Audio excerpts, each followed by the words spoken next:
नमस्कार विद्यार्थी मित्र हो. आपण यापूर्वीच्या तासिकेमध्ये प्रामुख्याने संस्कृतीच्या संदर्भात असणारी प्रस्तावना आणि समाज व्यवस्थेसाठी संस्कृती किती आवश्यक आहे या संदर्भावर आपण विचार विनिमय केलेला आहे. संस्कृती म्हणजे काय या संदर्भात काही विचारवंतांची व्याख्या पाहिल्या आणि काही विचारवंतांनी केलेली व्याख्या आपण आज पाहणार आहोत. विद्यार्थी मित्र हो, प्रामुख्याने हेड्सोविट्स हा समाजशास्त्रीय विचारवंत संस्कृतीच्या संदर्भात सोपी आणि सुटसुटीत अशी व्याख्या करतो. तो म्हणतो, संस्कृती हा पर्यावरणाचा मानवनिर्मित भाग आहे. मित्र हो, निसर्गाने निर्माण केलेल्या ज्या गोष्टी आहेत त्यांना आपण संस्कृती म्हणून मान्य करत नाही. पण ज्या गोष्टी मानवाने निर्माण केलेल्या आहेत, मानवाशी संबंधित आहेत, मनुष्याला त्या गोष्टींची आवश्यकता आहे, या ज्या काही गोष्टी निर्माण केल्या त्या प्रामुख्याने समाज व्यवस्थेशी संबंधित, त्या समाजाशी समरस अशाच गोष्टी निर्माण केल्या. त्यांनाच आपण प्रामुख्याने संस्कृती हा शब्द प्रयोग म्हणतो. म्हणजे या विचारवंताचं म्हणण्याचं तात्पर्य या पद्धतीचं आहे. ते म्हणतात, मानवनिर्मितपणा, पर्यावरणाशी संबंधित मानवनिर्मितपणा ज्या गोष्टीमध्ये आहे त्याला आपण संस्कृती हा शब्दप्रयोग या ठिकाणी उपयोगात आणला आणि ते आणणं आवश्यक आहे. कारण समाज व्यवस्था ज्यावेळेस या ठिकाणी निर्माण होते, ज्यावेळेस या ठिकाणी समाज अस्तित्वात आला, काही समाज एकट्या माणसावर अवलंबून असा अस्तित्वात नाही. कारण ज्यावेळेस समाजाची व्याख्या करत असताना सामाजिक संबंधाचे जाळे म्हणजे समाज असा शब्दप्रयोग आपण परिचित आहे तो म्हणतो आणि तो सांगतो. 2 ते 3 व्यक्ती ज्यावेळेस एकत्र येतात त्यावेळेस एकमेकांमध्ये संभाषण होतं, आंतरक्रिया होते, प्रतिक्रिया होते आणि त्या प्रतिक्रियेमधून एकमेकांच्या समस्या, एकमेकांचे असणारे प्रश्न, एकमेकांच्या बाबतीमध्ये असलेले काही वेगवेगळ्या पद्धतींच्या अडचणी ते सोडवण्याचा प्रयत्न करतात. आणि संस्कृतीमध्ये पण तेच आहे. कारण हस्तांतरण क्षमता त्या ठिकाणी असते. एका पिढीकडनं ती संस्कृती दुसऱ्या पिढीकडे जाण्याचा प्रयत्न करत असते. पर्यावरण निर्मित असते, पर्यावरणाचा त्या ठिकाणी भाग असतो.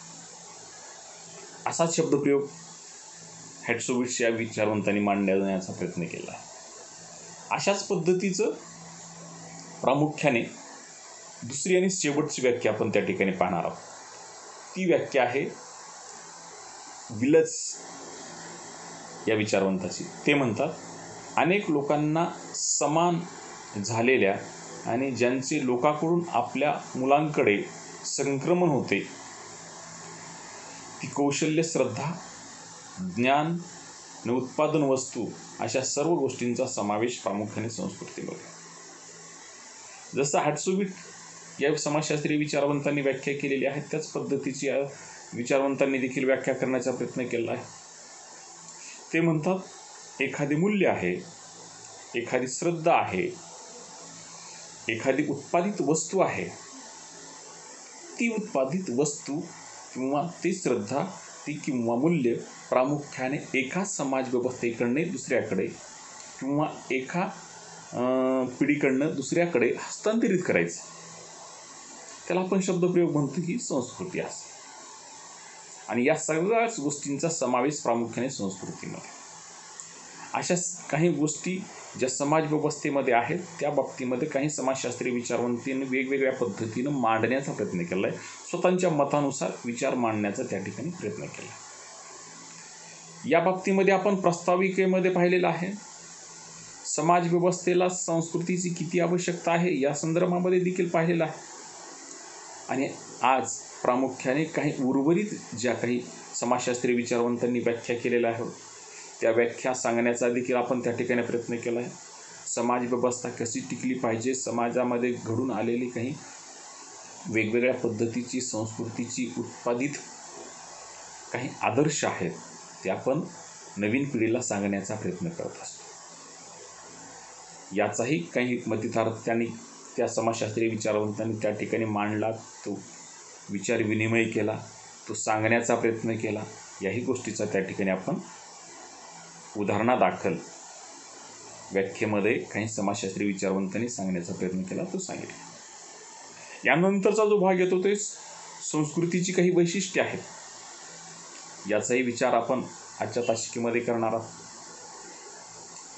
कारण जी समाज व्यवस्थेमध्ये काही गोष्टी निर्माण झाल्या त्याचे वेगळेपण, त्यांचे वेगळे लक्षणे, त्यांची वैशिष्ट्य पाहण्या हे समाजशास्त्रीय दृष्टिकोनातून आज उपयोगित आहे.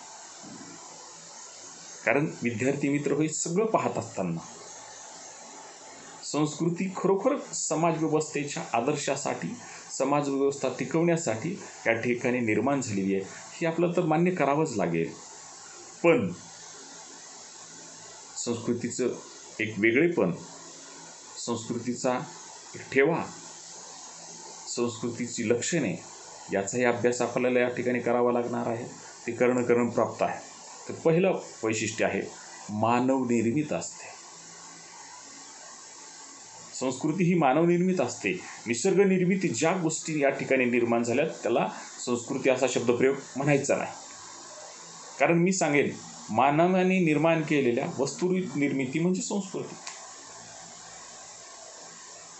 कारण हे पाहत असताना या ठिकाणी निसर्गाने नद्या असतील, नाले असतील, पर्वत असतील, या ज्या काही निसर्गनिर्मित आहेत त्याला आपण शब्दप्रयोग संस्कृती असं म्हणत नाही. पण मानवाने निर्माण केलेल्या ज्या गोष्टी आहेत, जसं की एखाद्या नदीवर पूल बांधलेला आहे, धरण बांधलेलं आहे, पर्वत रांगेमधून दळणवळणासाठी काही बोगदा खोदलेला आहे, ही मानवनिर्मित आहे म्हणून त्याला संस्कृती म्हणायचं. पण निसर्गाने निर्माण केलेलं आहे, निसर्गाने मानव व्यवस्थेवर लादलेल्या गोष्टी या संस्कृती नाही. हा एक लक्षणांचा भाग, वेगळेपणांचा भाग या ठिकाणी मुद्दामहून सिद्ध होतोय आणि हे आवश्यक आहे. म्हणून संस्कृती ही मानवनिर्मित आहे हे पहिलं लक्षण झालं. दुसरं लक्षण आहे संस्कृती संक्रमणशील असते. विद्यार्थी मित्र हो, आपण या पृथ्वी तलावर जन्मास आल्यानंतर प्रत्येकजण त्या समाज व्यवस्थेशी समरस होण्यासाठी, समाज व्यवस्थेला एकरूप करून घेण्यासाठी, त्या समाज व्यवस्थेने घालून दिलेली मूल्य, प्रमाणके, आदर्श, नियमने आपण सर्वजण पाळण्याचा प्रयत्न करत असतो. हे तर करत असताना नवीन पिढी ती शिकण्याचा प्रयत्न करत असते. जुन्या पिढीकडने आदर्श ते घेण्याचा प्रयत्न करत असते. आदर्श घेण्याचा प्रयत्न करते म्हणजेच संक्रमण होतं. संस्कृती एका पिढीकडनं दुसऱ्या पिढीकडे हस्तांतरित केली जाते. हस्तांतरित करत असताना जसं मी सांगेल, एखादी शाळा आहे, एखादे महाविद्यालय आहे, त्या महाविद्यालयामधील शिक्षक, कर्मचारी सांगितलेल्या आज्ञेचं पालन करणं म्हणजे संस्कृती. एखादी प्राथमिक पाठशाळा आहे, बालकांना घडवण्याचं सामर्थ्य त्या शिक्षकामध्ये आहे. शिक्षकांनी सांगितलेल्या गोष्टी आत्मसात करणं, जोपासणे म्हणजे संस्कृती. दुसरं तिसरं काही नाही. संस्कृती आपण शिकावी लागते, शिक्षण घ्यावं लागतं. कुटुंब व्यवस्थेने, मित्रपरिवारांनी, शेजाऱ्यांनी ज्या काही सामाजिकरणाच्या ज्याही साधने आहेत, हे ज्या गोष्टी सांगितलेल्या आहेत, मित्रपरिवाराकडनं, कुटुंब व्यवस्थेकडनं, शेजाऱ्याकडनं, ही संस्कृती हस्तांतरित केली जाते, संक्रमण केली जाते, दुसऱ्यांना सांगण्याचा प्रयत्न केली जाते. त्याला संस्कृती हा शब्दप्रयोग आपण सिद्ध झालेला आहे असं म्हणतो आणि या वैशिष्ट्यांचा भागामध्ये देखील त्यांचा समावेश केलेला आहे. तशाच पद्धतीनं तिसरं वैशिष्ट्य आहे, संस्कृती सामाजिक असते. समाजाने घालून दिलेले नियम प्रत्येक जणांनी पालन करावं असं बंधन असते. सामाजिक नियंत्रणाच्या साधनामध्ये प्रामुख्याने आपलं प्राचीन कालखंडामध्ये लोकनीती असेल, लोकाचार असेल, परंपरा असेल, रूढी असतील, चालीरीती असतील, हे सामाजिक नियंत्रणाची साधने होते. समाज व्यवस्थेला त्या ठिकाणी शाबूत ठेवण्यासाठी, समाज व्यवस्थेवर नियंत्रण प्रस्थापित करण्यासाठी. पण ज्या प्रमाणामध्ये पारंपरिक पद्धती नष्ट होत गेल्या आणि आधुनिकतेकडे आपण संक्रमण करत गेलो, म्हणजे परिवर्तनाकडे आपण जात गेलो, त्या पद्धतीने कायदा असेल, न्यायव्यवस्था असेल, येथील पोलीस व्यवस्था असेल, हे सामाजिक नियंत्रणाचं साधन निर्माण झालं. आणि सामाजिक नियंत्रणाचे ज्यावेळेस साधन निर्माण झालं की त्या ठिकाणी संस्कृतीने घालून दिलेल्या काही नियमांचं पालन त्या ठिकाणी केलं जातं. विद्यार्थी मित्र हो, प्रामुख्याने आपल्याला मुद्दामहून आवर्जून सांगायचं आहे की सामाजिकता हा संस्कृतीचा गाभा आहे. निश्चितच मानव निर्मित पद्धती आहे, पण समाज व्यवस्था टिकली पाहिजे, समाज व्यवस्था सुरळीत पद्धतीने चालली पाहिजे, या दृष्टिकोनातून त्या ठिकाणी प्रामुख्याने सामाजिकता त्या ठिकाणी निर्माण झालेली आहे. कोणतीही संस्कृती असो, प्रामुख्याने आपल्याकडं ग्रामीण, आदिवासी आणि शहरी या 3 समुदायांचे सदस्य भारतामध्ये निवास व्यवस्थेला आहेत. प्रत्येकाची राहण्याची पद्धती, बोलण्याची पद्धती, भाषा, शैली, केशभूषा, वेशभूषा ह्या वेगवेगळ्या पद्धतीच्या आहेत. त्या समाज व्यवस्थेने घालून दिलेली काही बंधने आहेत. त्या पद्धतीनं ते राहण्याचा प्रयत्न करत असतात, वागण्याचा प्रयत्न करत असतात. हे सगळं करत असताना संस्कृती ही हे सामाजिकरणाच्या बाबतीमध्ये आहे. समाज व्यवस्थेला घालून दिलेले नियम आहेत, समाज व्यवस्थेने घालून दिलेले काही प्रमाणके आहेत, यांचा वापर संस्कृतीमध्ये होतोय, म्हणजे सामाजिकता त्या ठिकाणी निर्माण झालेली आहे. सामाजिकता हा एक त्या ठिकाणचा महत्त्वपूर्ण घटक आहे, हेही सिद्ध झालेलं आहे. म्हणून संस्कृतीचे एक वेगळेपण म्हणून या वैशिष्ट्यांचा समावेश केलेला आहे. त्याचं 4थं वैशिष्ट्य आहे, संस्कृती आदर्शात्मक असते. आपण एखाद्याकडे पाहत असताना एक वेगळ्या दृष्टिकोनातून आदर्शात्मक पाहतो. आपल्या वरिष्ठ मंडळीकडे पाहत असताना, आपल्याकडे ज्येष्ठ मंडळीकडे पाहत असताना, आपल्याला मार्गदर्शन करणाऱ्या लोकांकडे पाहत असताना हा निश्चितच आपण एक वेगळ्या दृष्टिकोनातून पाहण्याचा प्रयत्न करतो. तसंच संस्कृती ही आदर्शात्मक असते.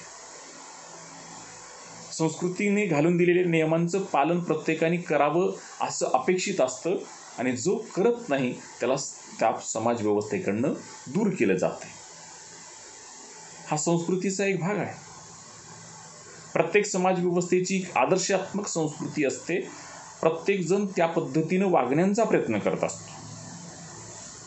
निश्चितच शहरी समुदायाची संस्कृती ग्रामीण समुदायापेक्षा आणि आदिवासी समुदायापेक्षा निश्चितच वेगळी आहे. ती त्या समाज व्यवस्थेसाठी, ती त्या समाजांसाठी आदर्श आहे. पण ग्रामीण समुदाय हा शहरी समुदायापेक्षा आणि आदिवासी समुदायापेक्षा भिन्न आहे.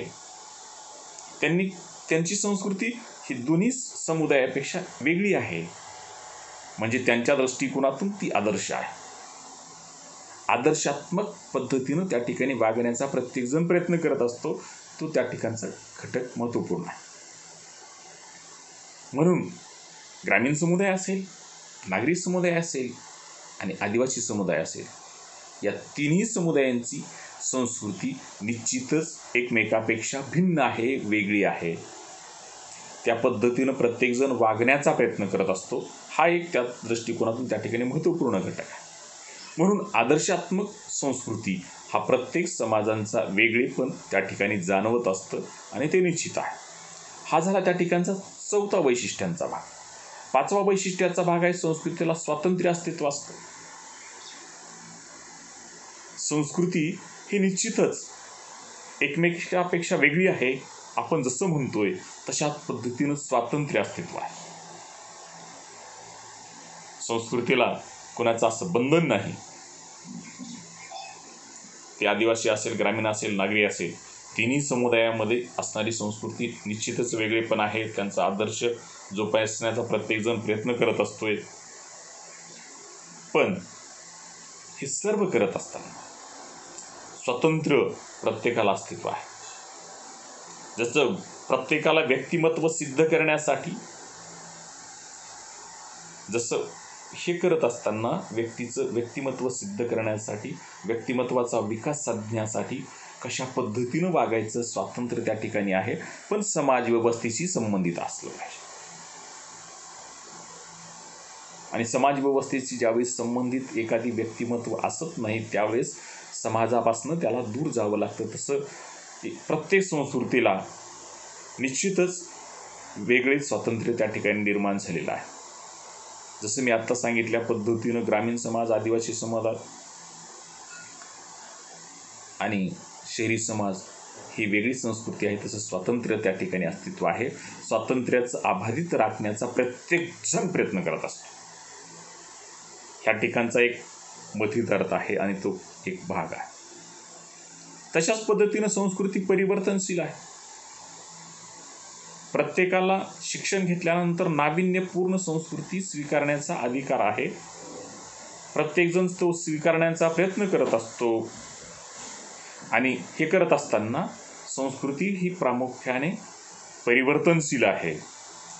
परिवर्तन हा माणसांचा मूलभूत त्या ठिकाणी गुणधर्म आहे. हे करत असतो, हे आदर्श आहे. म्हणून संस्कृती ही प्रामुख्याने परिवर्तनशील आहे. याही घटकांचा विचार विनिमय त्या ठिकाणी होणं आवश्यक आहे. हे सर्व करत असताना ह्या गोष्टी आवश्यक आहे. इथपर्यंतचा भाग आपण आजच्या तासिकेमध्ये पाहू. उर्वरित संदर्भ आहे तो उद्याच्या तासिकेमध्ये पाहू. नमस्कार.